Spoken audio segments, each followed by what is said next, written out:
Let's see. Go in verse 15. It says, "What then? Shall we sin because we are not under the law, but under grace?"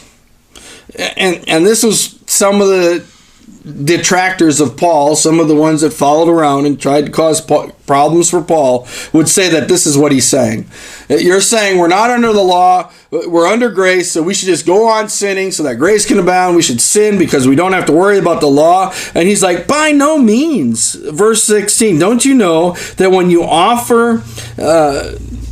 offer yourselves to someone to obey them as slaves, you are a slave to the one whom you obey, whether you are a slave to sin, which leads to death, or to obedience, which leads to righteousness. But thanks be to God that though you used to be slaves to sin, you wholeheartedly obeyed the form of teaching to which you were entrusted.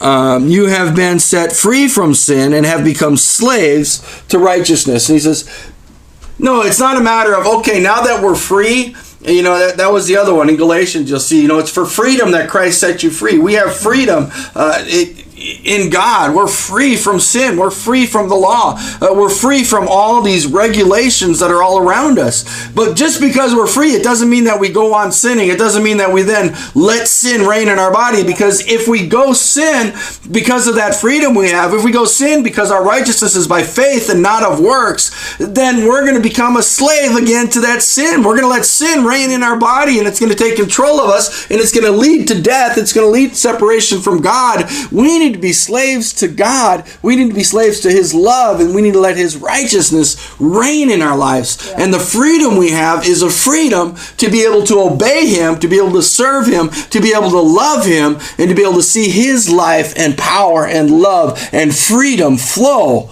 in us, through us, around us. You can only serve one master at a time.